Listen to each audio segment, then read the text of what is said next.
Mana bu videoni ko'ringda. Bu holat qachon va qaysi maktabda bo'lgani menga qorong'u, nazarimda yangi yil bayrami nishonlanyapti. Yil davomida odobdan, axloqdan, madaniyat va ma'naviyatdan dars berilsa-yu, yil oxirida mana shunday maynavozchilik, masxaravozlik, buzuqlik, beli ochiq raqslar qo'yilishiga qo'yib berilsa, buni qanday tushunish mumkin? Bu yerda o'quvchilarning mutlaqo aybi yo'q.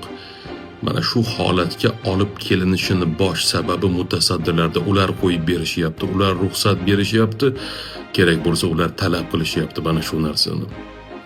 Do'stlar, biz ham maktabda o'qiganmiz, biz ham bayram qilganmiz. Lekin bunaqa masxaravozlik qilmaganmiz.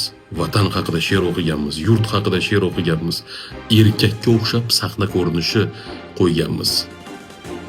Bu videoni iltimos keng tarqalishi uchun bitta like bosib keting, do'stlaringizga jo'nating, xulosa qilaylik.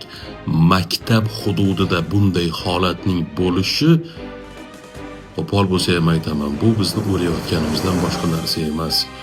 2-3 sinflar qarab o'tirishibdi akalariga. Nimani ibrat qilib olishsin ular? Iltimos bu videoni tarqatib qo'ying.